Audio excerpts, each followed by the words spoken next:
connect. Talking the talk with Kate and Jim. I'm walking the walk, just listening. The perfect match, Kate and Jim. Getting at it, Kate and Jim. I'm gonna smash it. Reviews, previews, opinions and laughter. Mixing transfer news is what you're after. The perfect match, Kate and Jim. Getting at it, Kate and Jim are gonna smash it. Reviews, previews, opinions and laughter. Mixing transfer news is what you're after. The perfect match, the perfect match. Just got to latch onto that perfect match. The perfect match, the perfect match. Just got to latch onto that perfect match.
Just perfecting my robot dance there to Jingle Bells.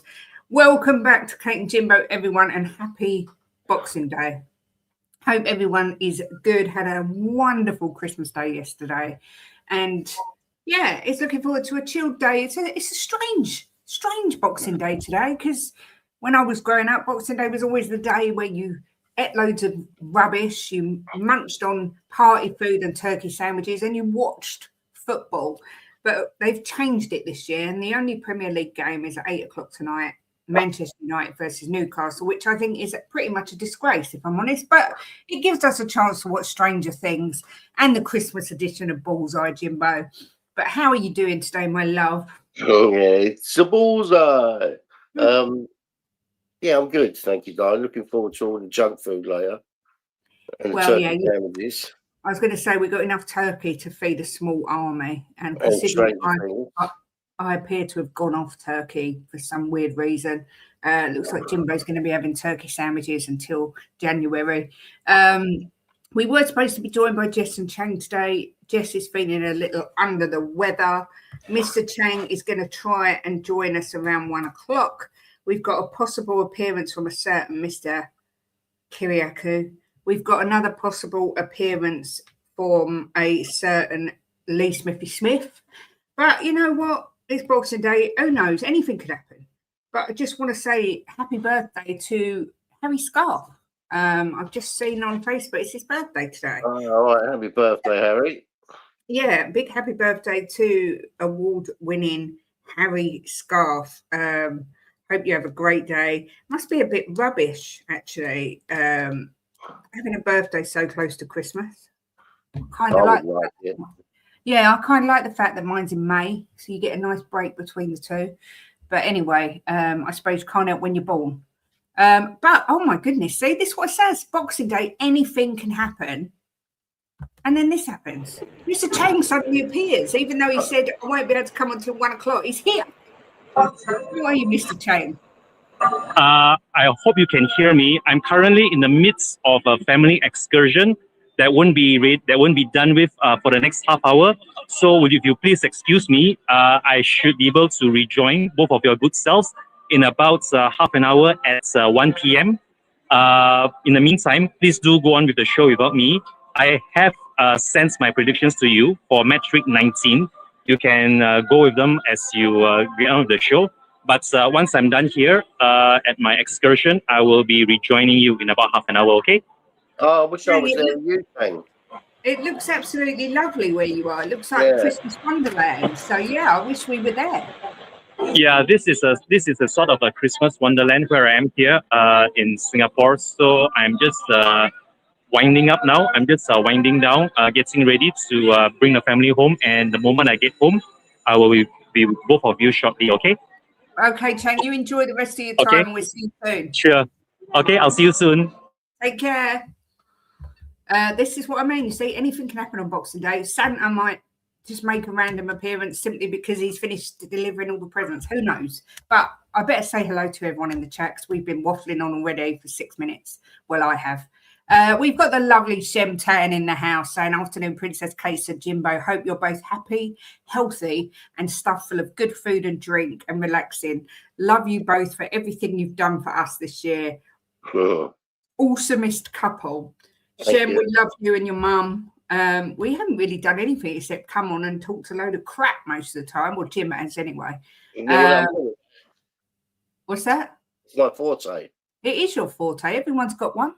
But thank you. It's a very nice comment. And it's lovely to have you with us as always. And we've got Sir Wayne Bonner in the house saying, good afternoon, everyone. Hope you're all well and had a great Christmas day. Hope you enjoyed your Christmas day too. It was lovely and chilled. Once I started to feel better in the evening, it was better. But yeah, I haven't really enjoyed any Christmas treats yet. I did have a chocolate eclair last night though. So big up Cougar Bear. Good to see you. Your piece is going to be shattered if it isn't already, as the kids are back today, Cougar. But hope you enjoyed your Christmas day. Merry Christmas to you, Ben Bryan. Loved your message on the site that you reconnected with your brother or something and you spent Christmas together for the first time in years. That's what it's all about. That's what makes Christmas special. So good to see you, and I hope you had a wonderful day. Dan Gay Support Service. Big up, Dan. Excellent work over there. Happy Christmas to you and your lovely family. Marianne as well sent us a lovely Christmas message. Merry Christmas to you. Hope you have had a lovely festive period so far. Big up Rinketic says, long time no see. Hope you're well. We're good, thank you. Good to see you. Hope you've had a nice holiday season, shall we say. But obviously, as Jim says, Christmas really only starts on Christmas Day. And then it just goes on till New Year's Day and just after. But New Year's Day. The 2nd is finished. The 2nd of June. June? January. Merry Christmas. Yeah, Mr. Chang will be back with us at 1 o'clock. Merry Christmas to you, Luco. Good to see you. Hope you had a wonderful Christmas day yesterday. Dan coming straight in with hard-hitting questions here. Do you think we will get what we need in January, guys? Me first, shall I go? You go. I think if they've done their homework beforehand, then maybe yes. But it depends what if they've been working on it. But they need to do something, that's for sure, to keep the fans happy and to push us up that table. Because what we've got is not going to do it. Yeah. I don't know the answer to that question. Well, they should be, if they've done their homework beforehand and got their deals rolling, then we should be all right. But this is Tottenham. We don't know, do we? Yeah, it will be one of those wait and sees. Yeah. I think we need quite a lot, so I'm not convinced we'll get it all in January. But hopefully, if we can start working towards getting what we need. I mean, there's a lot of talk of Brennan Johnson going, in which case that suggests to me maybe we're bringing someone in. But look, we'll see. Let's hope so. We live in hope. It's the hope that kills us. I've just put a poll in the chat just asking. We was contemplating doing another New Year stream where we stream right through till midnight. or just after midnight. So let us know if you're out or if you'd like us to do a stream or whatever you feel like. I'd love Ivan Toney. I would absolutely love him. The thing that concerns me is the wages, and also if he moves from Saudi back to the UK, his tax bill is ridiculous. And will he want to do that? I'm not sure. I think he's past the point, Kate. No, he hasn't. He hasn't, though. No, I heard it on TalkSport. They said he's going to lose near enough half of what he's already earned. He won't come then, will he? So forget him. No. But it's a shame because I really, really like him. Wayne said, as long as we make the left back a priority. Yeah. A left back? Yeah, because we've only got Destiny and obviously we've got Spence, but he's a right back, really. Well, I think that a left winger is more important at the minute. That's what I mean. We need a lot of work. Yeah, left winger. I mean, I don't know I haven't got a clue what's happening with Solanke. So I think we need another striker. I mean, it just seems, and when they ask Frank, he doesn't let on at all. He just says when something's happening with him and Madders and Kula, I'll let you know. He's not giving us any idea whatsoever. I don't know with Solanke. I didn't think his injury was that bad. That's what. I mean, he looked healthy when he was there saying bye to Sonny, but I mean, I know you don't know for sure when things like that happen, but I think it's all very strange, all this business around Solanke. It pisses me off when I see the likes of Romero on social media celebrating his Christmas. I know it's ridiculous because, of course, he should celebrate his Christmas, but at the same time, he's got the whole of Christmas off now simply because he's an idiot. And yeah, I just wish someone would give people like him a kick up the arse and some honesty from Thomas Frank as well. I know he's limited to what he can say, but all this, what's the sort of timescale of Kulu and Solanke coming back? He never says. He just sort of says, I don't know. Well, how the freak can you not know? When there's news. It's just very strange indeed. Left wing, centre forward, left back is needed, but goalkeeper is another. Richie Davis and Johnson, time to go. I don't like Richarlison, everyone knows that, but I think to get rid of him now when he's hit form would be a little bit crazy. Well, he's only one popping the goals in regular, isn't he? If we got a worldie coming, but I mean at the minute, like Jim said, he's the only one. What's he got? 8 goals in the Premier League this year. That's not to be sniffed at, and he's also showing a bit of more fight than the majority of our players. I don't think he's the guy. And long term, come the summer, I would quite happily get rid of him. But I think at the minute, he's not someone that I would want to get rid of. A goalkeeper, I do think we should be looking to improve on Vicario. Left wing and left back, I completely agree. Who knows? I'm sure it started off as an ankle knock. And I don't know what's happened. Yeah, they said he had minor surgery. But it was meant to be. He was meant to be only out a few weeks. It's been months, isn't it? It's been as long as Kula and Madders, isn't it? It's got to be. Last time he played for us, I think he's played one game for Frank, has he? Yeah.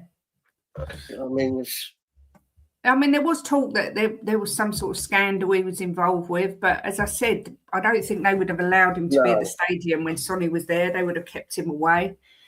So I literally no idea. Shem says, am I the only one that's actually started not bothering with Frank's press conferences? I zone out or watch something else. Look, I watch it, but I find him quite, how can I put this? I think he's too nice for a start. And I don't think he comes across as particularly sincere.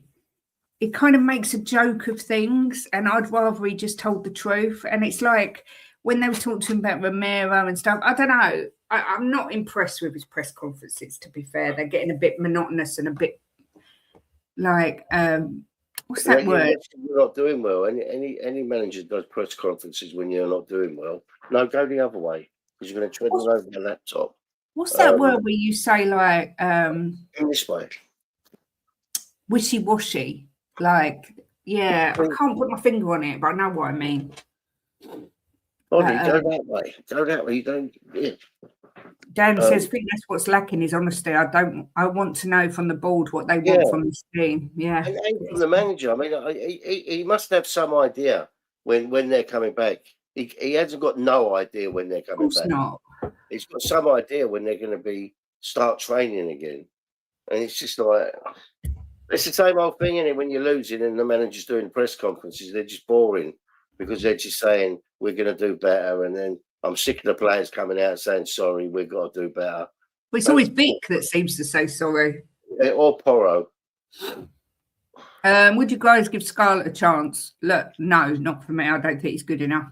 But, you know, I'd rather Scarlett over, you know, when Richie was playing really diabolical, I would have given Scarlett a chance. But now that Richie's scoring. I mean, but this is the thing. This is what we're doing as a fan base, right? And I'm not having a go at you here. And we're trying to go back to players that we don't really want because the players are not good enough. And as a team like Tottenham, which are a massive team, they do one of the biggest turnovers in the world, revenue-wise, and we're looking at should we bring Scarlett back? No, we should be moving on from all these players and buying top-notch players. We don't want to go back to players that we've not really wanted, you know? Yeah. No, you're right. Destiny hasn't been the same since the gun thing. I suppose it shook him up. Big up, Mr. Kiriakou. Says, just eating some lunch. What time are you guys going till? Probably at least an hour from now. Because we've got Chang coming on at 1. We've got to go through all the Premier League games for the weekend. So anytime you want to pop on, just pop on, Dan. But then Amarim's pressers, they say he's too honest and they hate that. Yeah, I suppose managers can't win, can they? There's an element of truth in that. I like managers like Venables, Redknapp, with Sherwood that were direct. Yeah. Massive question, would you have kept Ange? No, for me. I still would have got rid of him.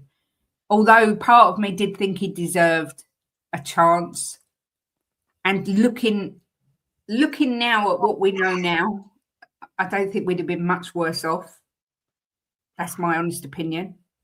Because we're actually worse off, I think, this season than we were last year under Ange. We're a point worse off. I mean, Tim, that's a really difficult question. Well, it's a difficult question in the sense of that I watched some videos, Van der Ven being one of them, and players talking about him, and they had meetings with him, and they said he was starting to listen to them as well, and was changing things up, and was going to go a bit more defensive as well as attacking, you know, shore it all up. So I don't know, you know, I thought he deserved a chance, but look, as I said, we're going back again. We are where we are, and we just got to get on with it. But we'll never know, will we, with Ange, if it would have worked the third season or not? It's something that's never going to be answered. At this point in the season now, I don't enjoy Thomas Frank any more than I enjoyed Ange, and I don't enjoy it any less than I enjoyed Ange. I feel exactly the same about my club. It's like, Yeah. Yeah, I tend to agree with that. Yeah. I'd start Tell up front. Yeah, I don't think Tell gets a fair crack of the whip, but I do like him coming off the bench. I'm not going to lie. I like him as a bit of a super sub. We've not signed a world-class player since Klinsmann. No, although Van der Vaart I loved. Big up to you, Daniel Coys. Yeah, and as Daniel said, it's not that difficult. He hasn't won a match since that Europa League final. Yeah, but we're actually 4 points worse off at this stage of the season than we was under Ange. Wow. So we're 4 points worse off now than we was under Ange. But for me, it's look. I think if we give Frank time and give him the players he wants, he'll do all right. But I just feel at the minute, I feel a bit of a disconnect from Tottenham. The best thing about Tottenham was on my new Tottenham coat that Kate got me for Christmas. You know, because when I took the dog out today, I was like a bit of toast. I've just lost a bit of disconnect with it. I'm just sick of the same old shit year after year after year. And every year I go into the season thinking, oh, we're going to win some trophies. We're going to do this, and then quarter away through the season, it's just the same old shit again. At least that first season with Ange, we had 10 good games at the beginning. But look, I don't know. They need to change so much at this club. But look, at the end of the day, as I said the other day, we haven't had a windy yet, so it's very hard to judge. But as we are at the minute, I feel very disconnected with the club.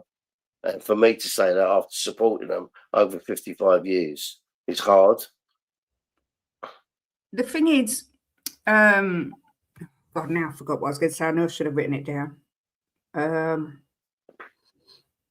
Oh yeah, it's difficult to compare the tenure, the first so many games, because of how, although we're nearly halfway through the season, but obviously the opposition would have been slightly different. Look, the whole Poch thing, I wish I still had the phone call.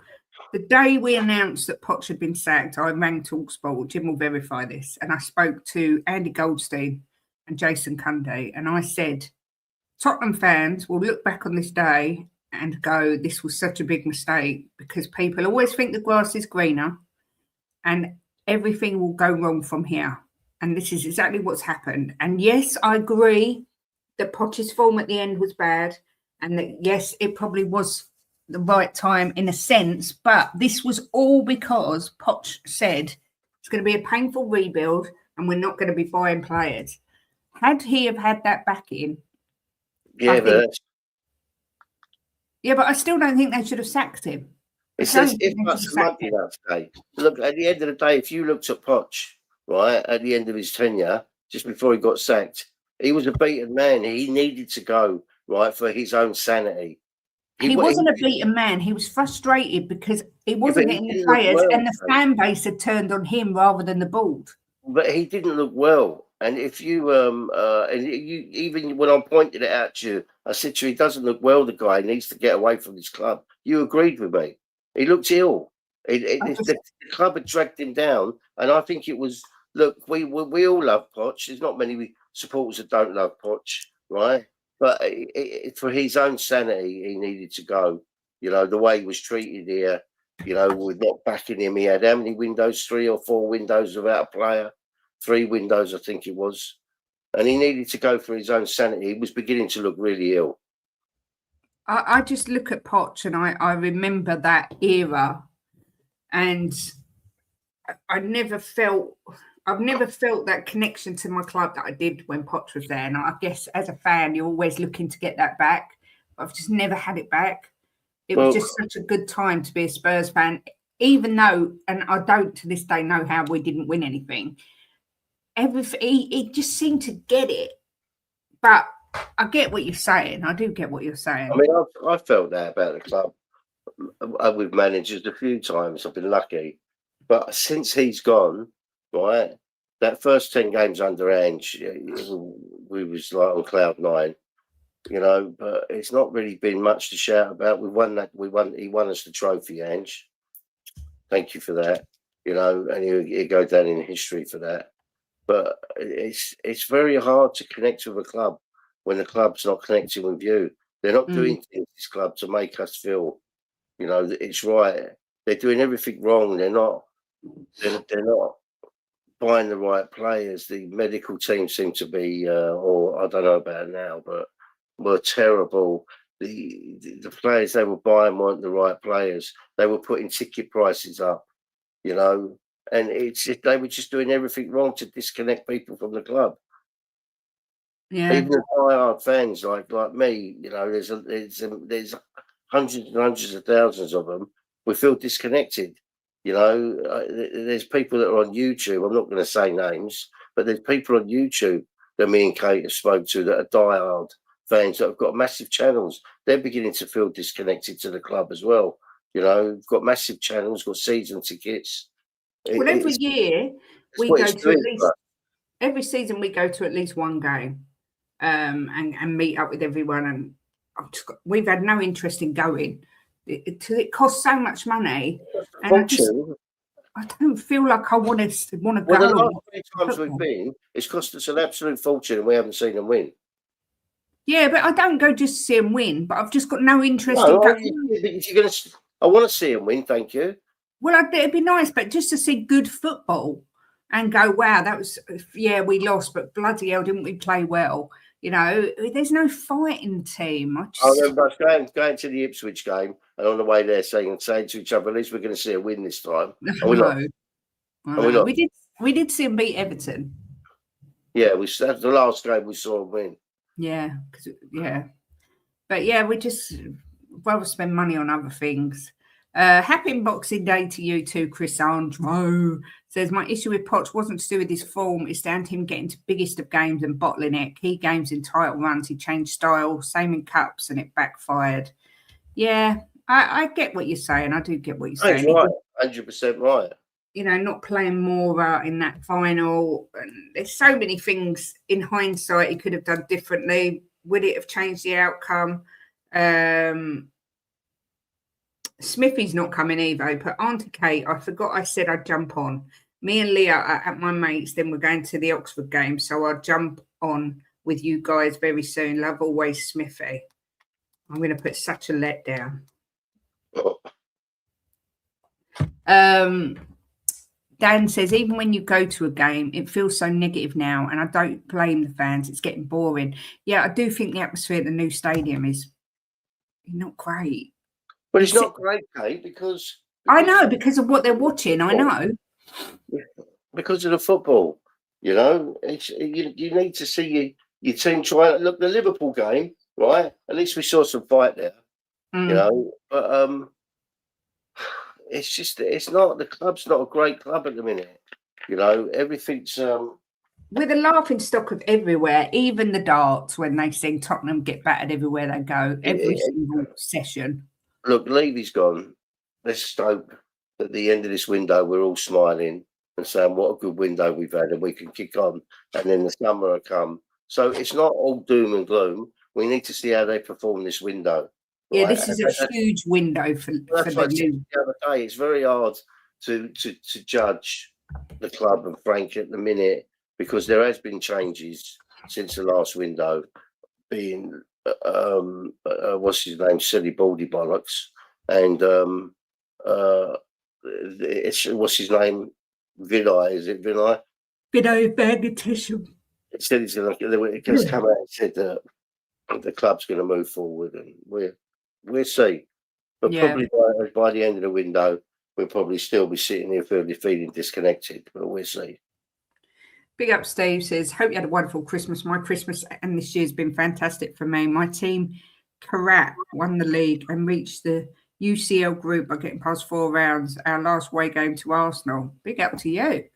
But yeah, that's what we want: effort and pride to pay for the shirt. I felt proud of Spurs during that period, but every season ended in frustration when it shouldn't have. It will be the same under Frank. I don't know the direction this club is trying to take us in. No, I kind of agree with that. Look, it was a bit frustrating under Poch, but we saw some football under Poch that was just sublime, you know, and people were talking about our football every week. So that was enjoyable. It's not, you want to win things, but it's not just about winning things. If you go through a season and you see your club, you know, finished high up in the table and they played some fantastic football, it's more sufferable, you know. Lee Smithy Smith, but I know. I do apologise, Auntie Kate. I'm about as reliable as our football team. Shim says, I agree with everything you're saying, Jimbo. Poch looked ill at the end, and that Amazon documentary was the last straw. He didn't want it. Levy did, and that's why he was sacked. And larger than life, Jose was brought in. Daniel says, do you trust Lang to buy quality players? I don't. His track record is pathetic. I think the only player he's ever bought in that they said would be good was John Duran, and he's kind of disappeared into obscurity. There was a reason Aston Villa wanted rid of him. Paratici, I don't know if he's gone, but it looks like he's going. I have no trust in our recruitment at all. And I haven't for years and years. Even under Paratici, I didn't. I remember going on the Irish Hotspur and saying everyone bigs him up, but he does as many duds as he does goods. I've got no faith in our recruitment at all, Timbo. I think that's the root of a lot of our problems at Spurs. Massive part of it. Our recruitment. Our recruitment's terrible. But let's see going forward now, if that's going to change. We'll have to see. Yeah, exactly. Only one game on Man United Newcastle, mostly many games on Boxing Day, but many are lower leagues. I know. I used to love Boxing Day fixtures. It's my granddad's favourite day of the year because there was loads of horse racing, loads of football. He used to have his betting slips all over the table, but they changed it all this year. And I don't like that we got to wait till 8 o'clock to see a proper game of football. Ben says, I remember the days when there were no transfer windows and teams could buy whenever they wanted to. I remember that. I don't know if I remember that. Okay. Was it before my time? Can't have been. No, it was still about when it would have been still about in your time. But it was a long time ago. I remember it as well. When were transfer windows introduced? 2002, 2003. Bloody hell. Is that right? Oh, yeah. Pre-2002, Premier League players could be transferred up until March the 31st. Do you know what? I don't really remember. I don't remember what happened yesterday. To be fair, those were the days. Wish it was the same nowadays. Yeah, the transfer window is just bonkers. I have no trust in our club at all, run by clueless idiots and dumbasses. That's a pretty fair assessment. Can't argue with that. Yeah, at least Paratici had connections in Italy to attack the Italian market. Lang is just full of scrub. He's a full-on scrub. Yeah, I don't like him. I don't like him at all. To say about his face, I don't trust him either. Important Spurs keep Frank to give him time, but need good transfers. I think January came at a good time for Spurs. Look, this is such a pivotal window for ENIC to show that things are changing and will change, and then put their hands in their pockets and make a difference. But it's a case of, like everything, time will tell whether that's the case or not. The transfer window was still going in the 90s. Good days. Big up, Twisted. Happy Boxing Day to you. Hope you're well, my love. Boxing Day tradition is gone with only one fixture. I know it's rubbish. I might actually write a letter to the King. Would it be the King or the Prime Minister? I'm not talking to the Prime Minister because he's a dirty, stinking gooner, season ticket holder. So I'm not writing to him. I might write to the King and just have a bit of a moan about it because, I do like my Christmas, like my Boxing Day football fixtures. It's a bit selfish, I think, to just make us watch one. And not going to his post box, opening it up, go, hey, it's a letter from Kate. Oh, Kate is moaning about the football fixtures. Why I have to do that in my ears every time? I've got massive ears anyway, so I don't really need to do that. But, I wonder what he'd say. I think he'd ignore it, to be fair. What a surprise. Scott Munn was Australian. We had an Australian manager. Lang is Danish. Now we have a Danish manager. This is literally amateur hour at Tottenham. It is, do you know what? I really wish with all my heart sometimes that I just could not follow football anymore and just switch off from it. And just like knit or do embroidery or something girly. Embroidery. Oh, I can imagine you sitting there doing embroidery. I could. Why couldn't I? I used to do it at school. The King reading your letter and doing something about it. I could do embroidery. I used to do cross stitch at school and embroidery. I'm going to do it now just to annoy you. Write a letter to the King. I won't believe you do it. You won't do it. I actually bought an embroidery set to do. Where is it? It's still in the drawer. Yeah, waste of money. Carry on. Next subject. Bit like you buying a harmonica and saying you're going to learn it. Tried it once. Buying a proper harmonica, an instruction book and music book. Tried it once, put it in the drawer. 20 years later, it's still there. I was working a lot. You're daft. That's what it is. Big up Lazy A. It says, happy and merry to the both of you. So what point do you two put the gloves on and go a few rounds or am I missing the point here? There's no need to put gloves on. I just give him a slap and he shuts up. Nick. But I think do you know what? I think it's very disrespectful to say that I couldn't do embroidery when I'm more than I didn't say capable you of doing couldn't do it. things. I said you wouldn't do it. You're not the type of person to sit there doing embroidery. I As actually as am. you just stated, I bought an embroidery set. I put it in the drawer. And where is it? It's still in the drawer, and that's where it'll stay. And Until where's we your have a clear harmonica? out, and then it'll go in a black bag and go in No, the it won't. It won't, because it's a lovely little dashend one. Oh, I'm going to do it all right. now. I'm going to do it, and I'm going to just show everyone on here that I did it. Okay, all right. Please clip this. Yeah, no, I am. I'm going to do it. I'm going to do my embroidery set. What would it take to make you Spurs happy? Clear philosophy, continual investment on the correct players, and just some consistency and stability at the club, I think. And then from there, I think that would breed winning. Jim? Just to spend some money on some really good players, right? Up the wages so the better players want to come here. And the better we do, the better players that want to come. So it's just do what a big club does. That's all you've got to do. We don't act like a big club. No, I agree. Big up Paul. Good to see you, my love. Says TV call the shots nowadays when we play, I'm afraid. I know. But I'm going to write to the king, because if anyone can sort it, the king can. You can laugh. I'm going to send him an embroidery set. Tell you what, yeah, I was going to tell you what, you could write to him, right, in between doing your embroidery of your sausage dog. I am so going to do this now. It won't even take me long because it's only a little one. I'm going to do it. What? I've heard that before. I bet I can do my embroidery quicker than you can bloody learn the harmonica. It's taken you 20 years and it's still in the drawer. All you do is every now and again it comes out, blow into it, the dogs go mad, we laugh, and it goes back in the drawer. Well, at least we've got some use out of it. At least it comes out of the drawer. We've had the football today. I might binge watch Welcome to Derry. Yes, do it. It's brilliant. Just get through the first 15 minutes where it's really weird and you think, I don't know if I'm going to like this, and persevere, and then it's brilliant.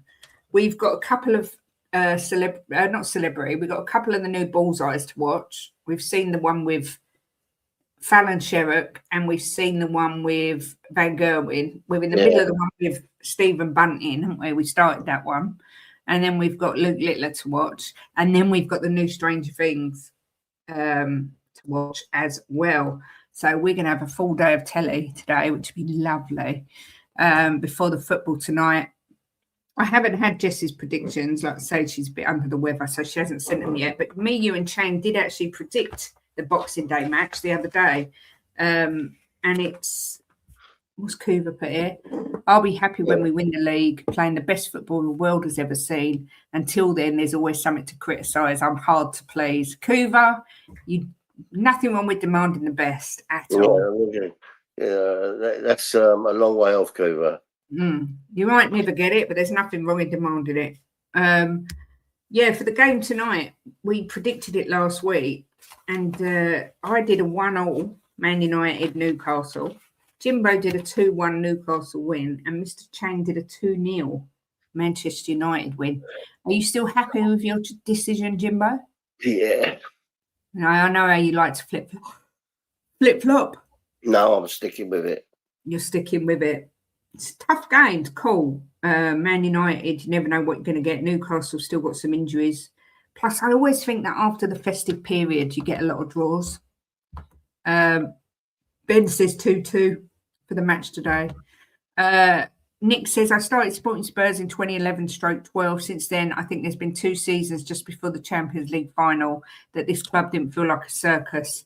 I'd love at least 5 seasons of stability and progress. Yeah, I think stability is a massive thing that's underrated. And I think if you could bring stability... Should not be stability for 2 seasons, Nick.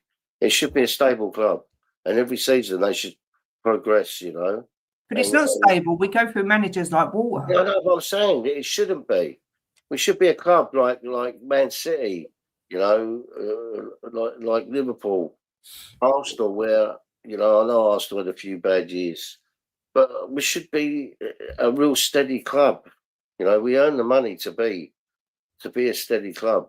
And it's down to the hierarchy to make sure that happens.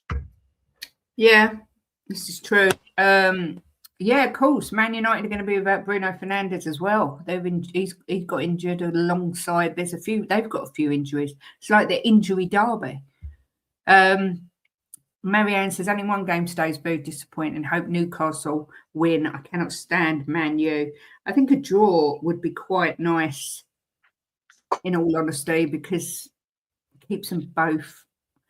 I don't know what the table's like. Probably better if Man United won for our sake. I don't know. We shall see.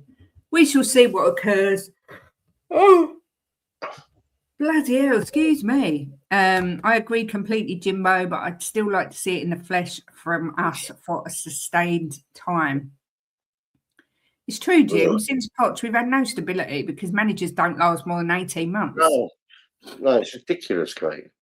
I mean, it is embarrassing to be a Spurs fan. We are literally, even though we won a trophy last year, the banter is worse than ever. We're going to a season, we all think, like, this will be the season we do well. And it's just the same old shit. And I said to you the other day, when we lost, not to Liverpool, the one before that, but I just don't feel anything for the club at the minute. Then when we lost to Liverpool, at least we saw a bit of fight. But it's still, like, 10 minutes later, I was over it. Where before, if we lost on a Saturday morning, I didn't get over it till the next game. Yeah. And now it's like 10 minutes, I'm over it, and I forgot about it. Yeah, you're right. Are you looking up the table or behind your shoulder? Let's have a look at what the table says. We're 14th, I think. Yeah, 15th. I think you're right. We are 14th. Newcastle are 11th, 1 point ahead of us. And Manchester United are 7th, 4 points ahead of us. So a draw is probably the best result for us. Yeah. And I do think it actually will be a draw. Yeah, but this is what pisses me off. We're looking at other teams, what they're doing. Every year is the same. And I just think to myself, it shouldn't be like that. You know, we should be looking, right, we win 3 points, we're at this stage. You know, and it's not. We're looking at other teams to make us get up the table better. It's just like, what the fuck? It's not only that, Jim. The highlight of my season, or our season, will be if Arsenal don't win the league. Yeah. And that's so sad. So sad.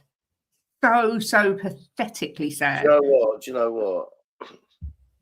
I can't even think about worrying about Arsenal, right? Because there's too much to worry about at our club. To worry about another club, can't do that as well. Yeah.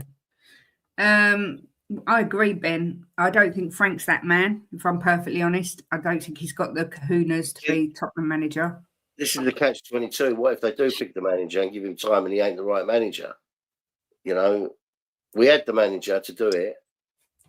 And fucked him over. Yeah. So...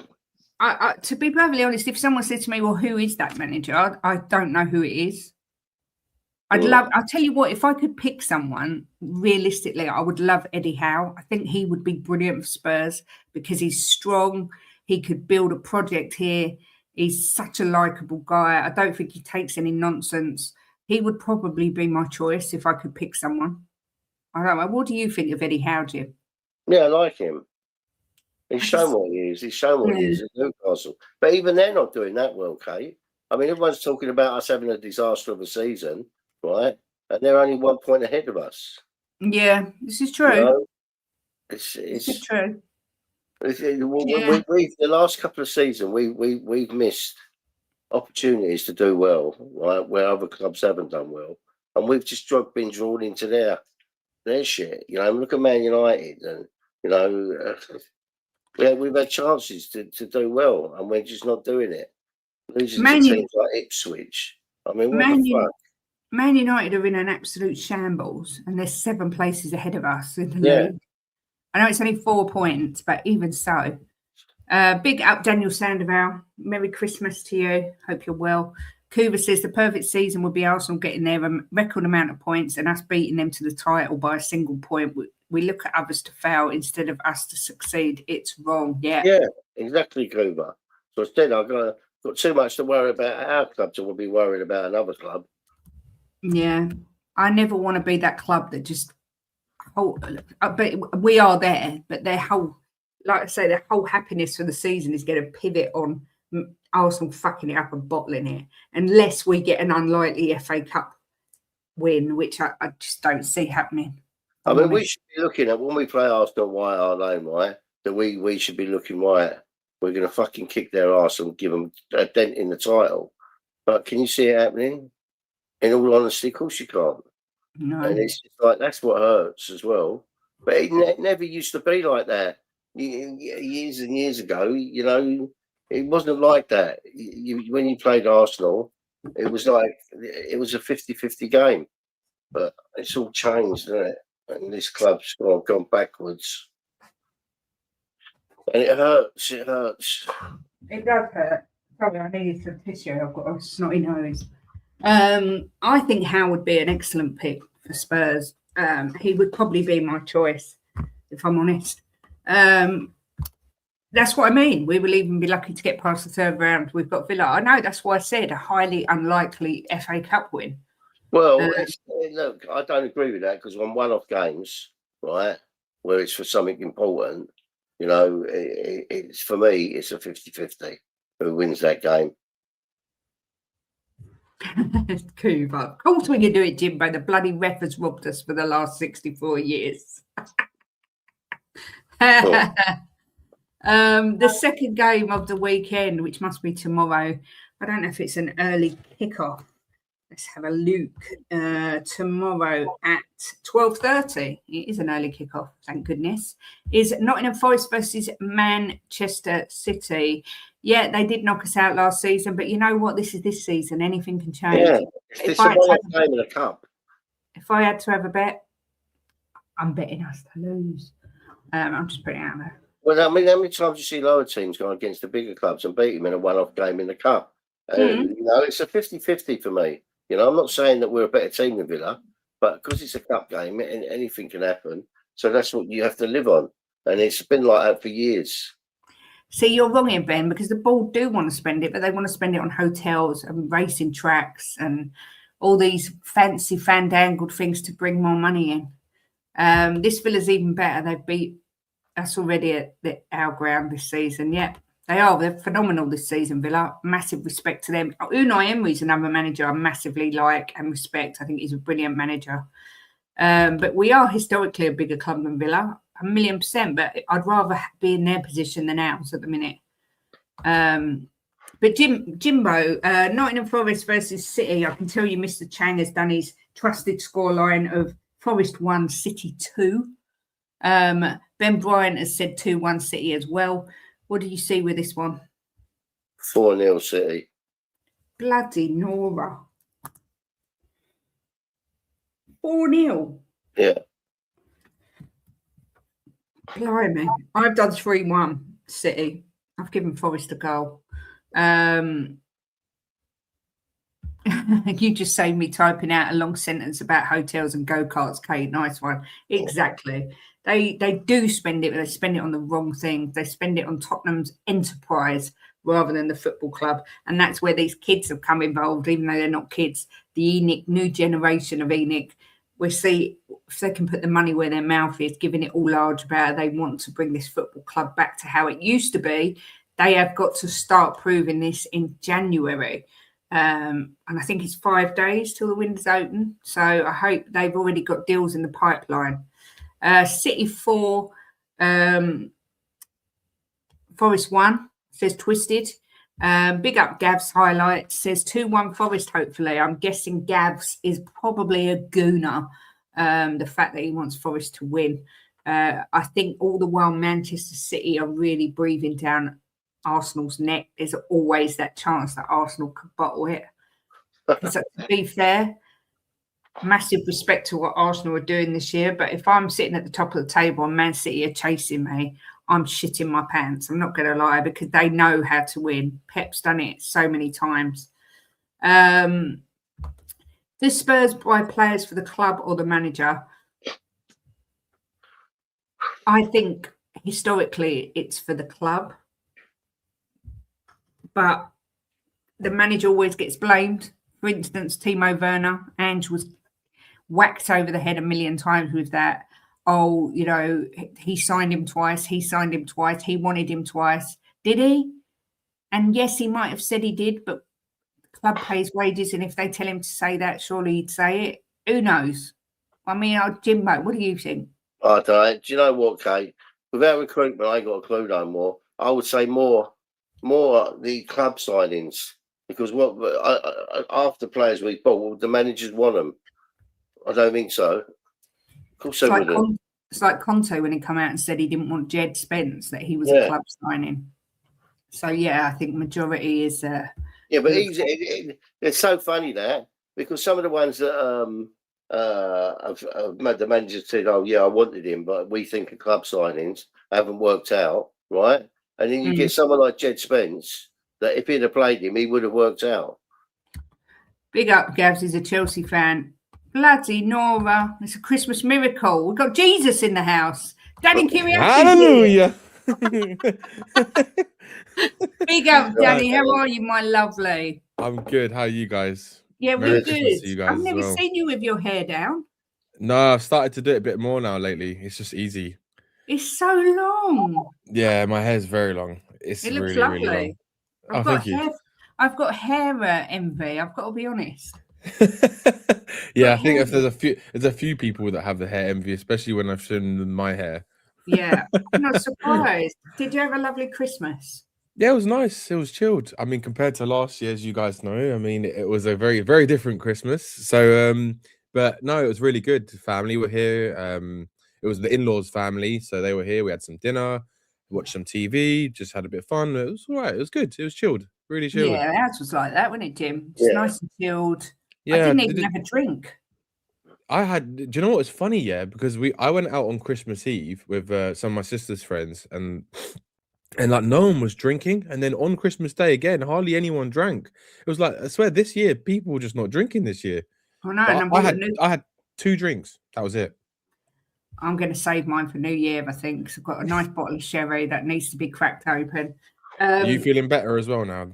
I am, thank you. I didn't feel good yesterday at all. I didn't feel well cooking the dinner, and then when I dished it up, I definitely didn't want to eat it. But Jimbo enjoyed it, and William enjoyed it. So that's the main thing. That's good. That's the main thing. That's the main thing. What's that game you play, Danny? What, the game? Like the tennis game thing. Oh, paddle. Yeah, they're opening one of them in our village. Are they? Yes. You should give it a try. It's good fun. Will might like it. Is it on like a court or is it's like on a court, but it's smaller than a tennis court, but it's like a mixture between like a squash court and I showed it the other day, Kate. They was playing it on TV, and I showed you. That's what Danny plays. Someone goes twisted Baba goes posh tennis. You could say that. I mean, it's expensive sport. Don't get me wrong; it is quite expensive. But that's why a lot of people tend to go abroad, like to Spain or other places to play, because it's so cheap there, and also the weather's better as well. I see a lot of celebrities playing it. I must admit, like just photos of them all with their rackets, and then I saw that they're opening one in the village in the new year. It is good fun. It is really good fun. I would definitely recommend trying it. But to be honest, I haven't played in like 2 months. Like I'm trying to get a game sorted while I'm back, but it remains to be seen. We'll see. When do you go back to Amsterdam then? On the 5th. Yeah, and I probably won't be back until the North London Derby, I think. Which is when? End of Feb, 22nd, I think it is. Wow. Yeah. So have you got work out there, Danny? Yeah. I've got work. So that's that's something that I'm kind of integrating with again at the moment. But there's a lot of things going on. But things are good. Like my apartment's nearly done now, which is really good. I'm looking forward to that. So things are looking up. Things are looking up, and it's nice to come and speak to you guys and also have a quick little chat about Spurs, because I think that people are losing their minds at the moment, and I can't see why people are. But anyway, well, give us your thoughts on Spurs then, Dan, because we're at a stage where we're kind of losing love for the club at the minute. So how are you feeling about Spurs? I'm kind of like in agreement with both of you guys, to be honest. I think that was especially with what Jimbo was saying as well, and what I've been saying in the last couple of streams. I think Frank is a manager that's a sideward step to Ange. I don't think he's any better, to be honest. I think you could say on a technicality point of view that Ange has obviously won more things, which is true. And there's no proof that Frank can do that. But at the end of the day, if you actually look at what Frank was given when he first started, it's actually a worse team. It's not really any better. I was speaking to my dad's friend who came around the other day. He used to be a season ticket holder as well. He actually used to have a season ticket in the Pat Jennings lounge. So we used to go and have dinners and stuff there. It was quite sick, actually. I mean, I used to sit next to Pat. I sat next to Pat Jennings twice, and yeah, he's a lovely guy. But anyway, he was saying that he doesn't. If you actually look at the team, it's what I've been trying to say. But if you actually look at the team, we haven't really strengthened the squad. We've kind of just replaced the players that got injured, and the players that have actually come in, are not really as proven quality as the ones we lost. So if you look at, like, for example, as much as people didn't like Son last year, didn't like Solanke, some people didn't like Kulu, and some people have this narrative that Maddison was injured, yet he actually played more games than he's ever played in a single Premier League season last year, which is even more funny. So people like to bang this kind of narrative, but when you actually look at the actual facts, Son scored 11 goals and 11 assists. Solanke, I think, in total got 16 goals and I think 8 assists in all competitions. Kulu, I think, got similar to Son. I think he got double digits in both or something similar. And Maddison as well got, I think he got 9 goals and 11 or 13 assists or something like this. So what we've done is we've lost Maddison to injury, and we replaced him with Xavi Simons, who's a young 22-year-old from another league, and everyone expects him to be the next, like, Kevin De Bruyne instantly, like it's going to happen straight away, like he's Van der Vaart. When Van der Vaart came to Spurs, he was a seasoned professional, like playing at the highest level. When Maddison came in, he's one of the best Premier League creators for the last 5 years. So it's like you take out these players, and yet Spurs fans think that we should be doing a lot better than we are. I think when you look at it, when you look on paper, yes, you can say players like Muani, players like Xavi Simons, Kudus, they should all be doing better. But when you actually look, for example, on Kudus, he is doing already a lot better than last season. Yeah. He's on par to obliterate his stats last season. So you could say there's an argument for him saying he's doing more than what he was doing last season, right? In a rubbish Tottenham team. Then you take out Maddison, who was our most creative outlet last year. And I remember so many times last season, Kate, fans used to say, when Maddison's not playing, we don't create anything. Yet Maddison's not playing, and what do you know? We're not creating anything, because people were expecting Xavi Simons to be this creative outlet that right now he's not. And his game is slightly different as well than what Maddison's is. And then you take out a Son Heung-min who's declining, who is still levels and levels above Odegaard and Tell and anyone else who goes on that left wing, right? So when people talk about that and we should be doing better, I cannot see how. And also, if you look at the central midfield, we actually have lost Basuma as well, and he offers a lot more in a forward threat than what our players are right now. As much as people don't want to slate him, he's still a valuable member to what we could do as a team. Unfortunately, he's not going to play again for Spurs. I understand that. That's fine. He'll be sold. But we brought in Paulinho, who is an amazing defensive midfielder in terms of he's brilliant at breaking up play, intercepting, tackles, but his progression is non-existent. So then we're looking at Bentancur, who does a similar sort of job, but with have a bit more control on the ball. But again, he's not really progressing the ball forward. And it's like, well, how do we link that midfield to the attack? If we've got players that don't control the ball, when they lose the ball more than anyone in the Premier League. We've got a midfield who are scared to progress the ball forward, and then we've got a defense who keep making we have the players that keep making individual errors. So for me, it's like I can't see this. The fans just keep banging on the Thomas Frank drum, and it's just getting so stupid, in my opinion. Look, I know Thomas Frank is not. I never wanted him in the first place, right? I didn't think he was the right manager, but he is here, and right now, the worst thing Spurs could do, which I don't think they're going to do, is to sack Frank. Like, I agree with Jim. I think that would be the worst thing they could do because it will completely mess up what any player who we're trying to buy coming into this football club. They'll be looking at it saying, what is the shit show going on at Spurs? Like they've brought in a manager. Within a few months, he's sacked again, and it just what it will do is it will make fans believe more and more that ENIC haven't changed. It's still ENIC, really, because they're doing exactly what Daniel Levy did, which is sack a manager before even giving the guy a chance. Now with Thomas Frank, what I see in him is I'm with Jim where I don't feel connected to the club, right? And I don't think he's going to be this manager who is going to be like a top 4 contender.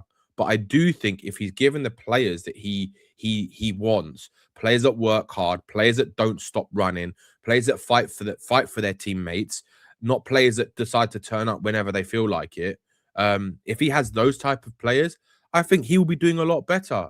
And I also think that if Frank had Maddison and Kulusevski and Solanke at his disposal this season, I also think we'd be in and around that 5th position right now, which is you could say with the available fit squad, I think we're in between 5th and 7th team, because if you look at how close the Premier League is this season, we're only 4 points off top 6, I think it is, right? Yeah. And we're 4 points off 15th or something, or 2 points or whatever it is. So the Premier League is so close together now at the moment, and fans don't want to take any of this into account, which is really frustrating because you have to take kind of the circumstances and what's going on with not just your own club, but like the other teams around you in terms of how close the league actually is.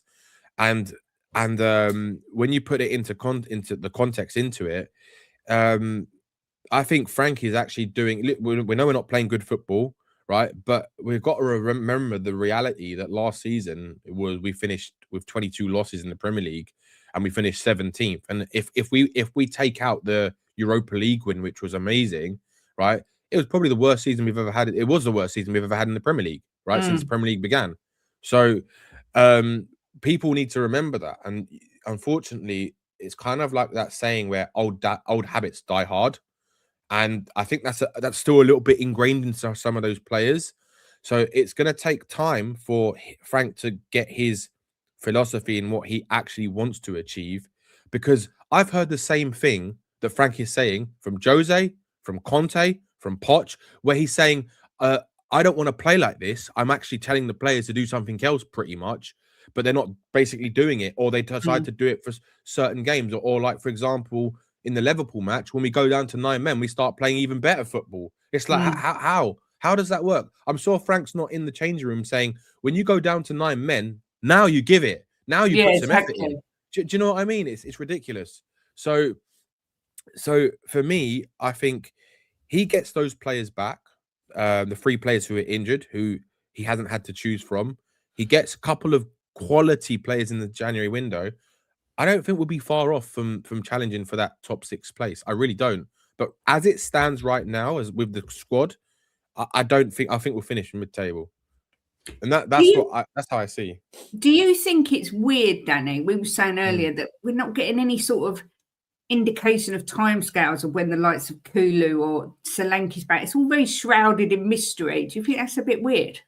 It is a bit weird. It's like, how do I explain it? It's like, it kind of feels a little bit how Spurs have been in the last couple of years, especially when it comes to injuries. It's like they don't really tell us what's going on, and maybe because it's a PR disaster if they say one thing and then something else happens. It will just give the fans more things to kind of bash the club on and say. So I think they're probably protecting themselves from another PR sort of disaster, because we know that this club has had so many PR disasters over the years. And yeah, it is weird that the one that is the weird one for me is the Solanke one, like because he was supposed to be back, and then all of a sudden he's Yeah. now had an operation, which we haven't really. I don't even know if the club even properly confirmed it, made it official. I don't know if it was it official from the club that, or was it he had a social media post that he had Yeah, it was social yeah, media, that's I it. think. Yeah, so I'm not even sure that the club even confirmed it, and it's like, well, the players are having to confirm if they're out or in at the moment, and it's kind of like it's just odd. This is what It's I just said, odd. Danny. Danny, this Yeah, is what I said, right? You've got a manager, right? Look at the point Daniel's made there, right? You've got a manager that are you going to hold on to him because you don't want to keep sacking managers? What if he is the manager, right? That yeah, he's just not good enough. This is what I mean. yeah. It's very hard. I think it's very hard, right? Until he can stamp his own authority on the team with some of his own players. Yeah. But Daniel makes a good point there. Is we're not going anywhere fast with him, but then we do say we can't keep sacking managers. But if he's not the right manager, and then he needs to be changed. But I think it's a bit harsh. My personal opinion. I think it's a bit harsh to judge him at the minute. I think we Yeah. need to give him more time and give him at least one window to see what he can do. Yeah, I think the best thing to do is ride him out until the end of the season. We're not going to get relegated. I think what the club should do in January is no matter who they buy, they've got to go for a manager, or they've got to go for players that are going to improve the first team instantly. Yeah. So, like Yeah, for example, if we go and get Savio, he's Mhm. instantly better than any left winger we've got at the club, right? So the whole idea of building a club or building a squad and a new culture is to improve the quality of the players, but that's also by getting rid of some quality and players that don't really want to fight for the badge or don't want to play at the club, and also being ruthless with it. So, for example, if Brennan, as much as I like Brennan Johnson in the squad, because I think he's a decent squad player, because he offers something different, if we can get money for him, this is the time where before in the past, historically, we just let their players' contracts run right down. We get nothing for them, and they end up going, and we end up keeping them for far too long. Someone like Brennan Johnson, for me, if they sell Brennan Johnson, it shows to me a different type of intent already, because they're Yeah. selling a player who was our top scorer last season, albeit whatever happened with Spurs last season. And they're actually going to maximize on the value, on the money that they can get, well, his value is still at a good level, and then you sell him and reinvest it with better quality, right? That, and you slowly have to build the quality up. So yeah, if we go and get say a Savio and a Ruben Neves, just say they're the two players we get in the January window, instantly you've improved your first 11. You've gone and got a ball playing midfielder, and you've gone and got a direct left winger who can help with the balance on the wings, right? So then that gives Frank a lot more opportunity to see what he can do. And if he fails, because number one, I think sacking a manager right now in mid-season, especially with who's available right now, I think it's the worst decision they could do. Right? I think that if they're gonna have to sack him, you sack him before the January transfer, before the summer window. You identify who you want beforehand, and you go and get that manager, whoever it is, right? But it also has to, they've got to start identifying players and a manager that fit a certain philosophy. Because, like you guys were saying before, my dad, he was actually listening to you when I was having my in the lunch in the kitchen, right? And he was saying, I completely agree with you. What you was, well, I think it was Jimbo. Was it Jim saying it? Oh no, Oh, you were don't saying say it, that, Kate. Danny. I won't hear No, the no, end no, of that. no. It was with you saying it. It was actually you, Kate, when you were Yeah. saying that I think Poch, it was a mistake sacking him, right? Mm. I also said the same thing when Poch got sacked, because I know I heard Jim's point and I heard what he said about the guy was down and out, but the reason why he was like that was because he wasn't getting his own way, right? Yeah. You saw it because he mentioned it. How many times he had that interview with Gary Lineker saying, "Look, we've got the nice house, but we don't have the furniture inside it, right? We need to get the furniture." And he kept saying it before the Champions League final, after the Champions League final. And I think what really did it for him was that last summer window that he had, he didn't get what he wanted, like his first choices. He got one of them, but the others like Bruno Fernandes, he wanted. We end up getting Lo Celso. He wanted. He did. Sessegnon was a club signing because they'd been chasing him for a long time. So it's not exactly who he wanted. So they didn't get who he wanted, and I think that just completely disheartened him because he knew deep down, and also the fact that the biggest thing was that they didn't sell Ericsson in that window when he told them to sell them to get Bruno Fernandes in so they could replace him. And what they did instead was they said, no, we'll keep it. We'll keep it. And then they end up selling Ericsson for half the money, even less than half the money they could have got for him in the summer. They didn't get Bruno Fernandes. And then Poch ends up getting sacked because he just lost his interest. He lost, the heart was not there anymore. So, Yeah. but I think if they had given him the time to rebuild that team, he was the one man who you had faith in, and everyone kind of sort of on alignment that he would be the man to turn it around if you give him the chance to. So for me, I agree with that. But where we are right now, I think you can't get rid of Frank as like, and I understand if he keeps losing, they're going to sack him probably, right? But I think they've got to ride it out until January now, which is only like a couple days away now. And they've got, what I want to see is I want to see them act fast. I don't want to see them get all their deals done at the end of the window. I want them to try and get them done in the first week because we've got 5 games in January. So it's a lot of points. If they're serious, the deals will be already on the table. And it just when the 1st of January comes, they'll be signed, done and dusted. You know? Yeah. That's how it should be. If they're serious about bringing in some top recruitment, you know, none of this shit like he did with Savinio and with Eze, you know, and fucking what's his name, the guy Morgan Gibbs White. Yeah. None of this shit. We don't want to see all this shit again because I tell you what, if we get to the end of the window, right, and we still got all that shit, I don't even know if I'll probably even come on this streaming because it's just going to be fucking diabolical. No, you got it because you're my guilty pleasure, Jimbo. It's going to be so bad if it all ends up the same as the last window, Kate. It's going to be so disheartening for us Spurs fans. It will be, right. I think, like, for me, I want to see where I'm going to start believing, because do you know what the other thing is as well? I think a lot of the Spurs fans have forgotten that there's been so many changes at this club in the boardroom, at the recruitment level, at the start, it's the coaching staff.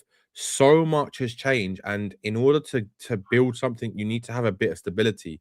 And if everything is rocky right now, how can we build something with anyone if everything else is just all over the place? Yeah. So for me, it's like I would like to see some form of stability up until the end of the year, and I want to see a kind of idea of what they're trying to do in the January window, whether that's selling Brennan Johnson or selling or loaning out, say, Matthias Tell, loan him to Roma if the links are true, get Savio in, sell Johnson, maybe get Lookman in as well. You go and do something like that, and say, just say Ruben Neves, for example. I know that's a dream world, but if that was to happen, I'd start to believe that there is a bigger plan going on here, right? Yeah. And that's what I want to kind of look for, because if they do sack Frank, at least they've got better quality in for the next manager to work with.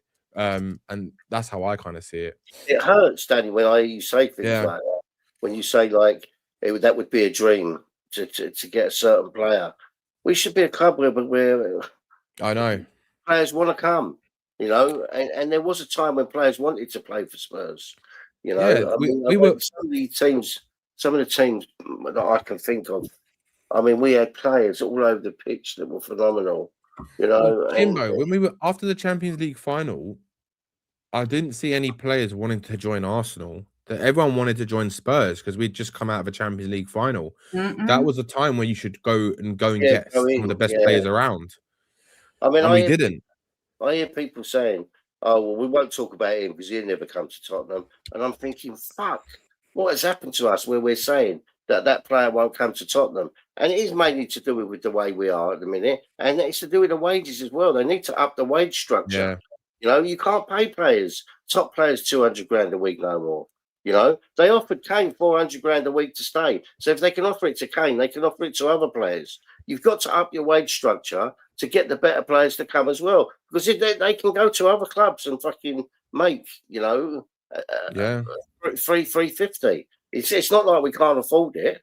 No, we can, and I agree with what Kuva says. I'm okay if France gets sacked.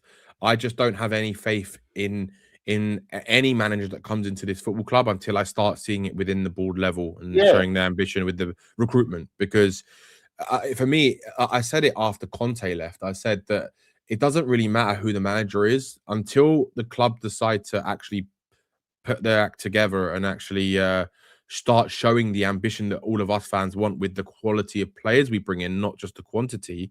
Then it doesn't really matter who the manager is. And Iriola, like, there's probably two teams in the Premier League that play attacking football, and one of them is Iriola. He's similar to Ange, actually, to be honest, his football, and the other one is Pep Guardiola. No one else really plays attacking football in the league. And Iriola is I know Kufa says that a lot of players, people don't rate him because of what's been going on with Bournemouth this season. But again, I'm also at the level where I'm also at the point where if you bring in an Iriola, I'm telling you right now, with the players that we have got, right, possession based, like fans want possession based attacking football. That's what they want, right? And Iriola, could you imagine him trying to play possession-based football like Pape Sarr in the middle and Bentancur and Paulinho? Like it just it's just not going to work. And like Richarlison, who struggles to control a football. So it's like we're going to be in the same sort of boat where we were with Ange, and then the fans are going to be like, "Oh, Iriola's the problem. Like, he's not making the most out of the players." But it's like, well, hold on a minute. We've just lost another manager. Iriola comes in, he might win a couple games and then go back on the same kind of trajectory that we've been going on. And it's because the players are not at the level that they should be for Spurs. I think we need a lot higher level players. And I know one of the statistics I saw last week, right? And I know people don't want to look at it, but if you look at this, there was a table that came up on social media, and I think Sava put it on his show. If you look at the last 82 games in the Premier League, we're sitting 15th in the league on average in the Premier League over the last 82 games. So how do people expect us to be challenging for top 7 if our average is 15th in the table, right? Yeah.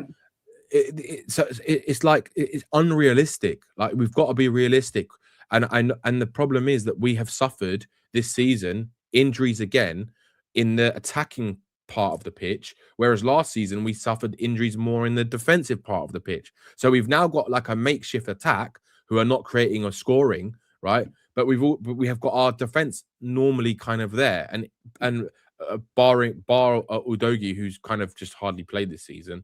So it's not balanced. The squad is not balanced, and I honestly believe if Frank gets a couple quality players in, and I think you get those players start to come back, like the Madison Slanky and the Kulus, I think you'll see him play a lot better football. And I think he'll trust the players a bit more. I'm not saying it's going to be like this all expansive out attacking football, but I think we'll be playing.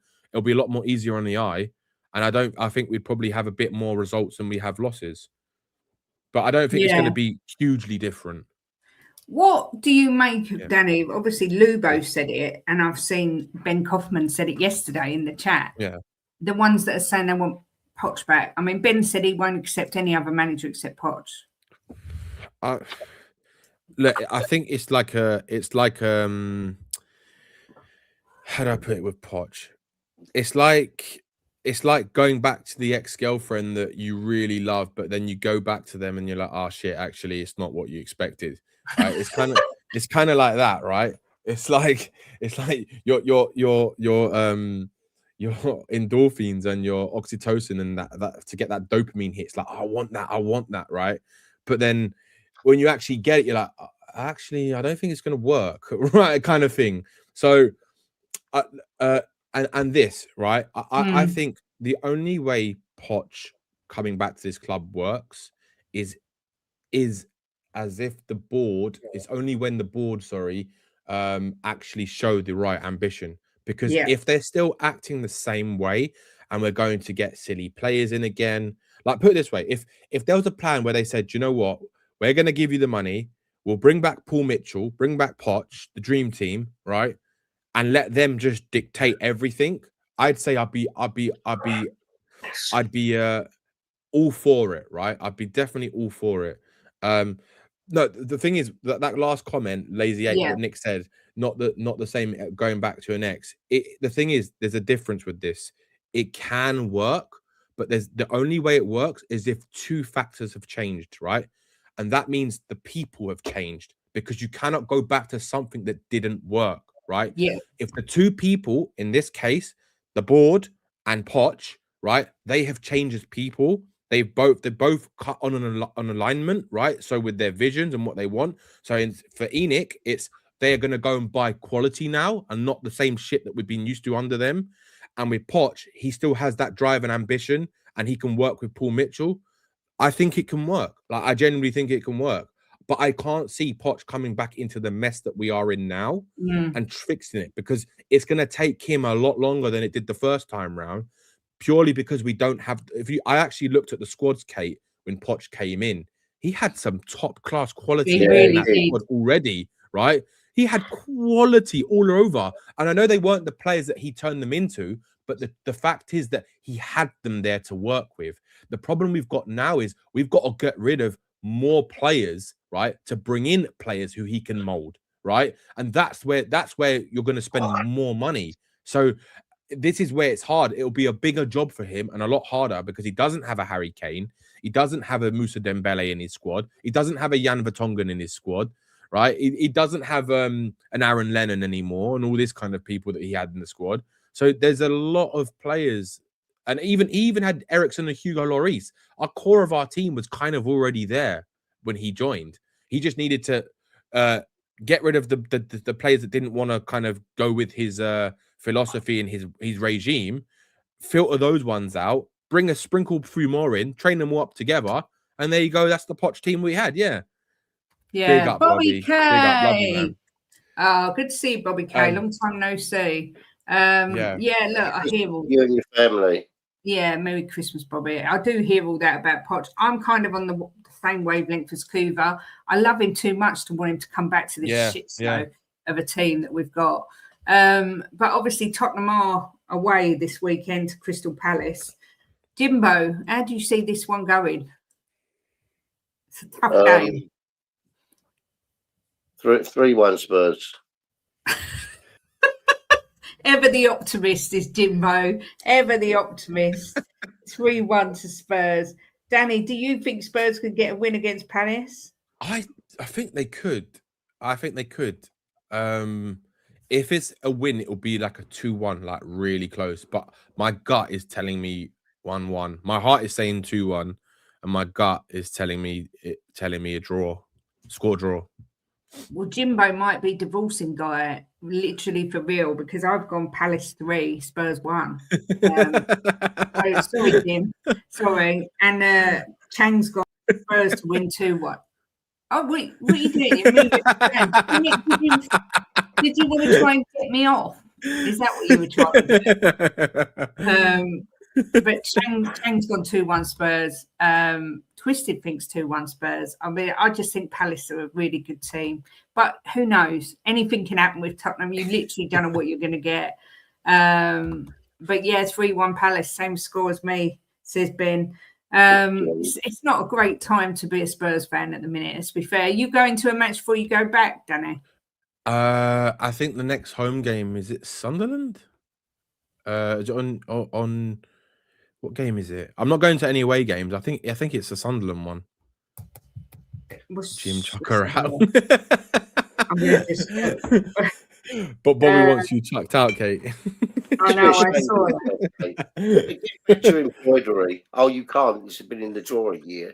I was dying when you were talking about that. Do you know what, Danny? This is the guy who literally went and spent a fortune on a harmonica.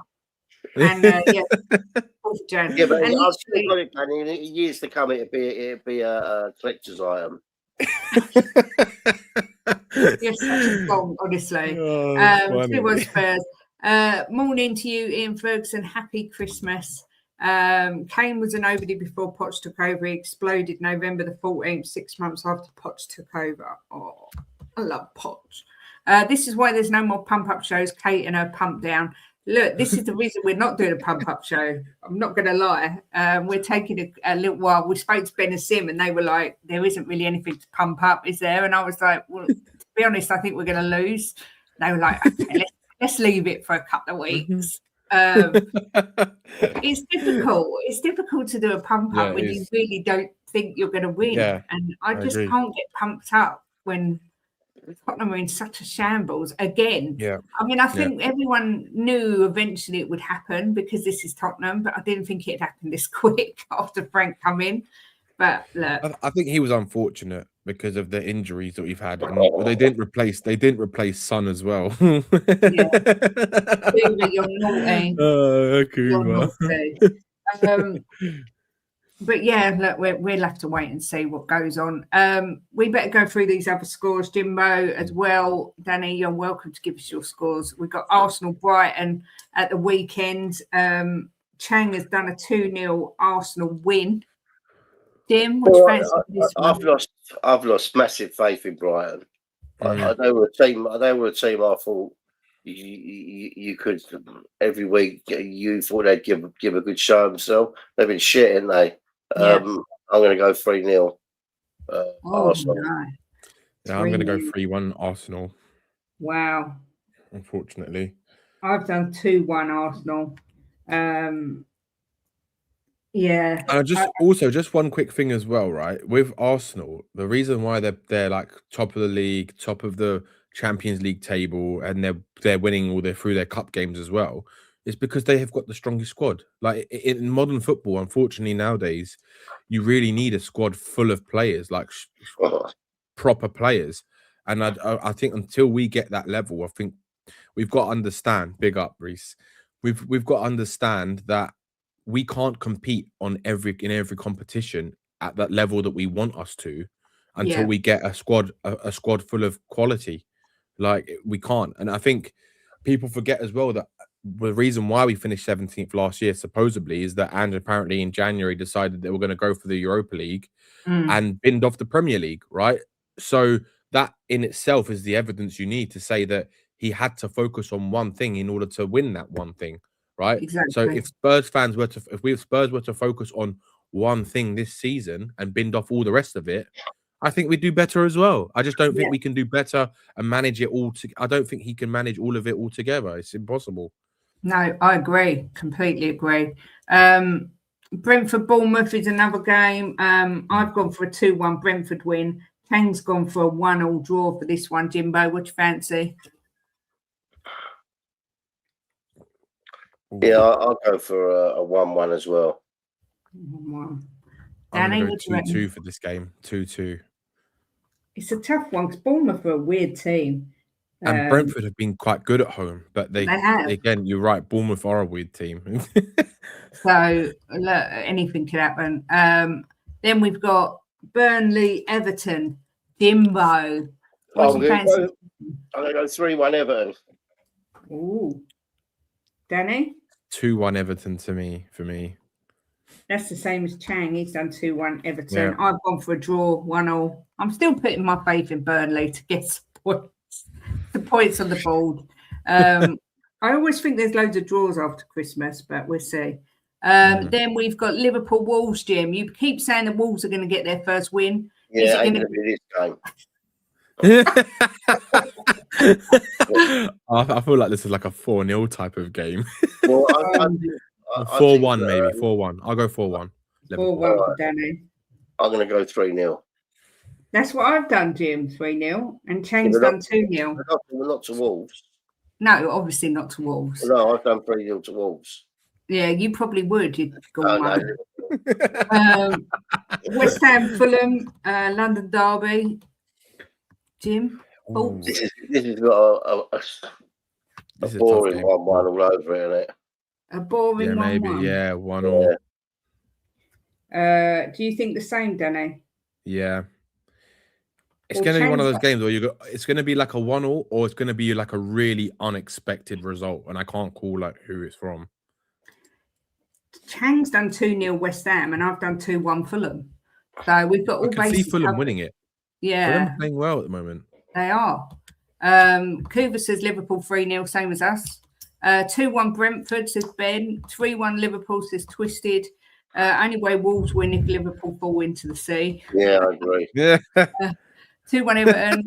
Bobby K says Arsenal 1-2 to whoever they're playing because I'm a Spurs fan. What has happened to this channel? Where is the deluded overhype for Tottenham and the hate for the Goonie gumdrops? Jim, take over. Jim's done Arsenal to win 3-0. Yeah, I can't. Brighton have fallen off a cliff, haven't they, the way they're playing? Fulham win 8-0, hopefully. 3-1 Liverpool. Just a little about that Liverpool game. Yotta's sons will be mascots. As it's Liverpool versus Wolves, two of his former clubs. Oh, that's so sad. That'd be nice. Yeah, it'd be nice, but it's so sad. Of course it is. I just can't get over that. 4-3 Fulham, because why not? That's what I mean. Something like that. It'll be like some weird scoreline like that, like a 4-3 to Fulham or something. This looks like it's on paper. It looks like it should be a bloody great game. Chelsea Villa. Danny, what do you reckon for this one? I think that's like a 2-2 maybe. 2-2. Yeah. Desmond. I agree. Yeah. 2-2. I was speaking to my brother-in-law. I was speaking to my brother-in-law about Chelsea, right? And we were going through the squad list yesterday. Like, Chelsea have actually, they're in a similar position to us where they've got a lot of shit, but they've got players in a lot of areas where they don't need and they're not good enough. Like when they've obviously got slightly stronger attack than us. They've got stronger attack than us, but in defense, when you compare the actual back line they've got, I'd say our defense is better than theirs.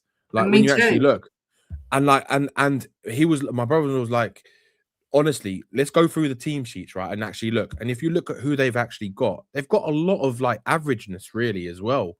Like they've got some class in there, like Caicedo. Enzo Fernandez is a really good, solid midfielder. But they're all moaning about their strikers because they say João Pedro doesn't do enough, right? They say that they'd take Jackson back over their strikers right now because at least he does a lot of off the ball work and running and link up play and stuff like that. Garnacho, they were saying he's again, like we've always seen, he's a hit and miss player. The only one they like out of the wingers is Pedro Neto. Gittins is again not proven. And when you actually go through it, it's actually not. They've obviously got a stronger squad, but they bought a lot of just expensive averageness, if that makes sense. They buy to sell, don't they, with Chelsea? Yeah, they buy to sell them on. But I mean, Don, God bless Don and his delusional takes, said that Chelsea have got the best midfield in the world. And he does rate his team very, very highly, bless him. So every time they lose. They've got the best. Yeah, go on, Kate. No, I was going to say, every time they lose, he gets loads of shit. Yeah, that's what you need to do. I always do the same thing to my brother-in-law, but I do agree they have got a very good central midfield pairing. Yeah, like, they Caicedo have. was just unbelievable. I've actually done Villa 3, Chelsea 2 on this one. I've done a 5-goaler, so I just got a feeling they'll nick it right at the end, Villa. I hope so. Have they won 9 or 10 on the bounce now? Isn't it? It's 10, isn't it? Yeah, 10. Yeah, fucking hell. Unbelievable. That's what I mean. That's really good form. And then the last game of the weekend, because we've done the Palace game, is Sunderland Leeds. What do you think about this one? 3-2 Sunderland. Oh, good game. Yeah, I think that's going to be a good game. What do you reckon, Jim? 2-2. I've done 2-1 Sunderland, and Chang has done 1-1 Sunderland. So 1-1 to Sunderland. Oh yeah, 1-1, not to Sunderland. Afternoon, Lou. Good to see you, my love. I think Sunderland are so good at home. I think they'll nick it. But what are your plans then for the rest of the festive period, Danny? Sorry, I know you're just going to take a drink. No. I think on New Year's Day, I'm seeing my cousin. We're going out for a meal with my cousin, my sister, her husband, her daughter, and her brother. Nice. We're going to go to the pub for a nice lunch, and then I don't have any plans for New Year's. I can't be asked for New Year's this year, to be honest. So I don't really care about it. I think I'm going to be trying to see as many people as I can. I've got a few things to sort out at home before I go back, and just try and see a few people I actually would plan to see before I go back that I haven't seen in a while. I want to see. I'm actually trying to plan it now with Haz. Oh yeah, Turkish Haz. yeah. He's got the shop near Savers, isn't he? Yes, yeah. I'm trying to sort out a date with him. Oh, that'd be And nice. I'd probably go and see Rez and Kim at some point as well. I haven't seen them for a while. That'd be Yeah. nice. Well, Yeah, we what did about you guys? Well, we did a poll actually in the chat and not asking if we should do a New Year's Eve stream because last year we did it right. No, it weren't last year. Last year I was paralytic at my sister's. The year before we did a stream that went right through New Year, saw the New Year in, and people came on. And I did a poll just to see if anyone was interested. 94% said we should do one. So I think that's what we're doing New Year's Eve. Well, if you do, and I'll probably jump on at some point. Yeah, I will give you the link. We just sit on here and have a laugh and chat and get drunk. Have a drink. Really. Yeah. Yeah. Why not? Why not? That'd be good fun. If you fall asleep, Jim, I'm going to come downstairs and sit on you, which will probably take your breath away. Or what you do is you get one of those like funny, those loud sounds, right? And like with a speaker and just play it. So it's like one of those horns. It's like just wakes him up. That'd be good. And do it on stream as well. Do it on stream so like people can witness it. Watching on my phone, just honestly thought Danny had a Santa hat on with attached dreadlocks. Just realised he's let his bun out. They are. I know. It's what I said. You just don't see it. I have a great video from Kate's New Year. Oh, don't. Do you know what? I don't drink and I hadn't drunk for ages, but it just shows I'm not a lightweight because I drunk as much as I am embarrassed by the video. I drunk so much that night. Oh my God. And I woke up the next day with no hangover, which is always a positive. Yeah, definitely. So, that's a good sign. Yeah, it is a good sign. But yeah, so we'll be doing a New Year's stream because we only will be sitting here, otherwise watching the telly. And the rest of the time, just chilling, really. What's this? I want on. Jim, send me the link. I know that dictator Kate only deals with her big time friends. Bobby, if you want to pop on, you're welcome. Do you mean now or New Year's Eve? But I don't know if make you up saw your mind, Bobby. Bloody hell. Your mind. I don't know if you saw, Danny, that Matt I tell you now, Kate. If I don't saw. I'm going to faint. Oh, shut up. That's the worst. You had breakfast. I know, I'm starving. Oh, do you know what? This man and his tummy is... New Year's Eve. Yes, Bobby, you're in. I want to see Kuba come on New Year's Eve. That would be good. Yeah, Kuba, you'll be more than welcome if you want to come on New Year's Eve. It'll just be chilled and we'll have a laugh.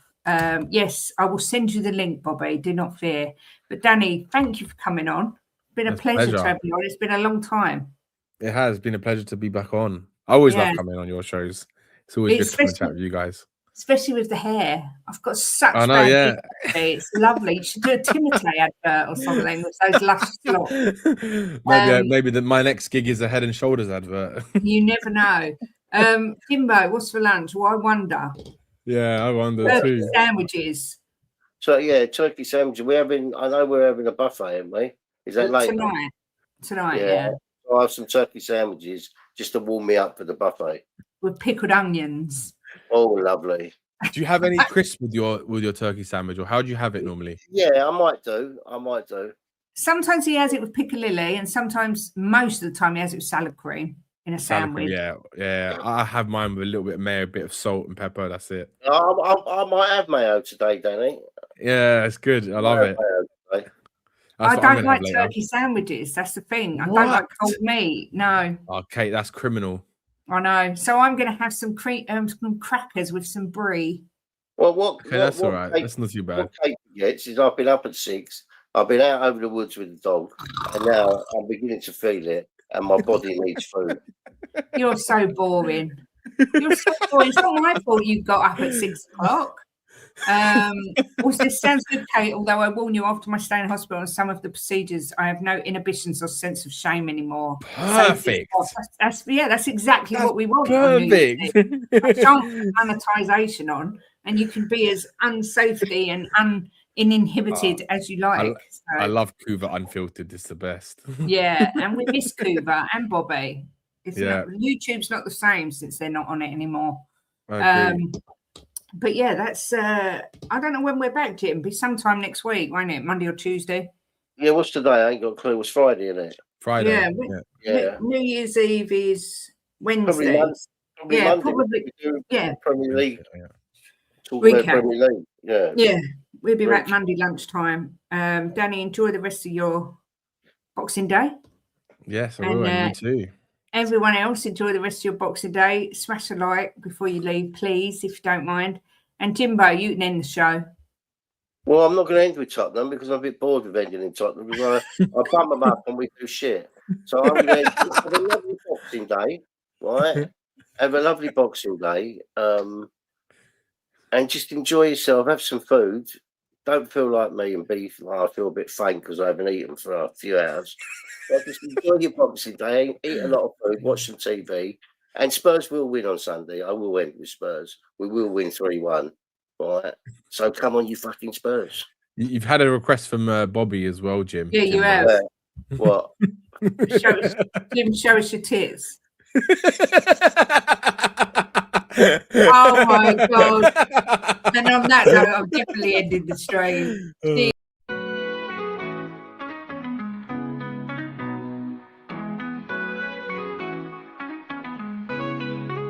Giving opinions with no regret, smashing the top bins, back in the onion net.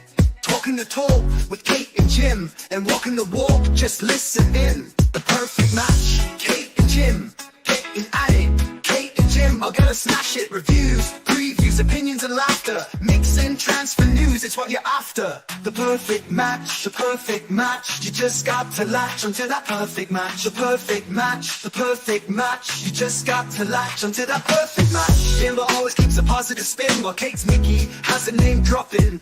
Gets you out of the blue like Lenny stop robbing, or she's just flip-flopping. Hell, this place is popping.